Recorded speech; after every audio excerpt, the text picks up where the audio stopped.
Did you think about any stage while you were doing these photos about introducing the owners into the photo? And having them say sit on the lounges or on the chairs to incorporate that into it all? No, because it wasn't about the owners when I took the photographs. It was about this. It was about it was about fabric which was torn. It was about what was a blue tall farmer saying. I didn't want the people to impose anything else other than traces of what they'd left behind. The walking stick. I didn't want you to see the person, the owner, who had the walking stick, because then you identify and it answers the questions. I wanted to have the questions there, which is what triggers you to think about that extra that you need to think about to get in touch with yourself. And I mean, you might notice you're judging, or you might, I don't know, it's that, the questions, the inquisitiveness, that openness that's really, I think, the essence for my work. And if I put the owner sitting there, we always go for the face and the person. Portrait photography, the eyes, what's the stature, the face shape, what does it say? We're used to that, and I'm not good at that. I'm not good at taking portraits, I can't get it right. But I'm a really good observer. And I noticed in my writing 2 months ago, I'd never written before, but I didn't realise how much I observed.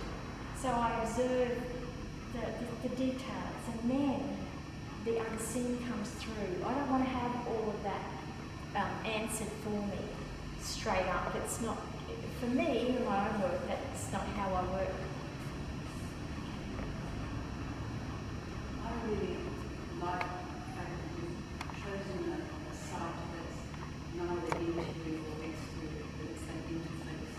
It's that dynamic between the outside and the inside, and that people have lovingly or through practicality brought the inside out. And I think that there's so much that we bring to this, and I think it's dynamic that we're working really shortly. Thank you. That's what interested me. It was that intermediary space between public and private. That space where people allow you to just get a little look at what's in their life, and they're okay with that, but there's stuff that goes on behind the door that we're not allowed to see. And that was what I was trying to touch on, to access. That fact that we're very private, there's a lot of history, there's a lot of memory, choices in our lives that is hidden. But some people are really open and, are happy to share things, but some people aren't. I think what you've done is taking a photo as you took it, it makes you think, what's the story behind this? Yes. And then I think you've put in your own story, yes, which tends to make the viewer try and connect the two. Yes. What happened to this family Yes. that made this? Yes. Well, thank you, because that's exactly what my intention was. Yes. And the fact that they've put perhaps their shadiest things in private place, Yeah. very different to today's society where you only Well, have- this is today's It society. is, but today's youth, I suppose. No, it's today. It's hanging, like what I said. I think it's the hanging on to memory. It's hanging on to when everyone was here. There was 1, 2, 3, 4, 5 people all sitting in the lounge room, but they're not inside the lounge room anymore. They're outside. Don't really have 5 people who sit there side by side looking at the street, but I can't quite get. I don't really want to let it go. Don't really want to let it go. So this is today's society. It's not contemporary. I mean, this one at the back, the blue one, it's more modern. That's in Brisbane. That's in Brisbane. That's at just at the outside of the valley. And I should have titled it 3 instead of only 3. And a very learned man suggested that, and I'll share with you why. He said to take that inquisitiveness one step further, especially in my title, so that I put a judgment on it by saying only 3.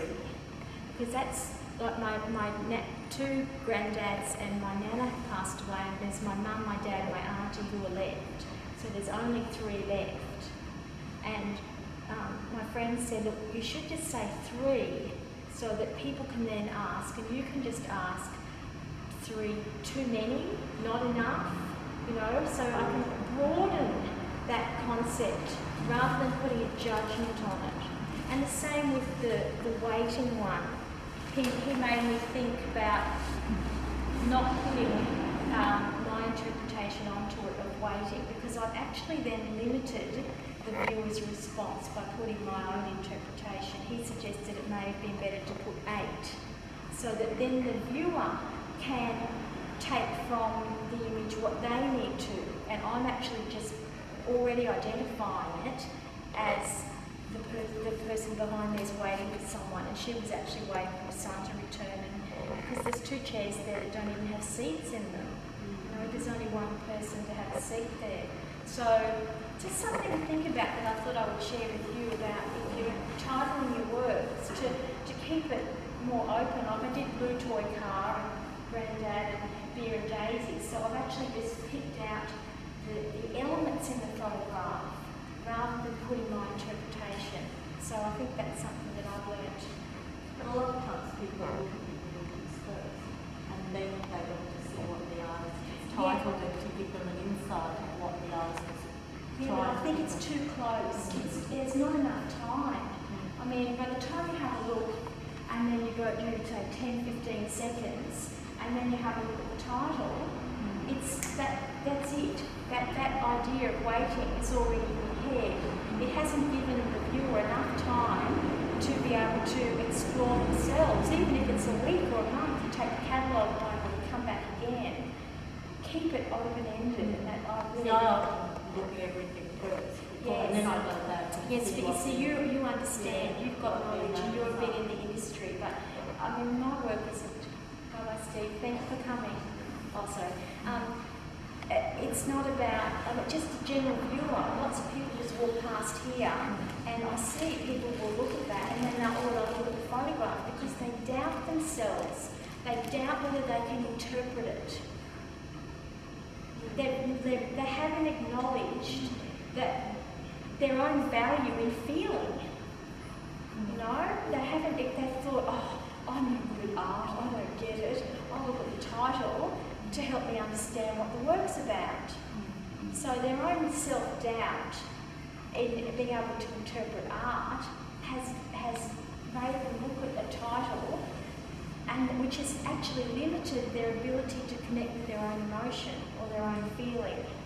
So I think it's really important to as knowledgeable artists and as practitioners of photography, we need to be able to help those who perhaps who don't have the confidence to be able to interpret art, to give them a bit more of a chance to be able to feel. I mean, isn't that when you put your work out into the world, it's about sharing and helping others connect with something. So we've got knowledge now, so we want to do the best we can to help the viewer connect with something. And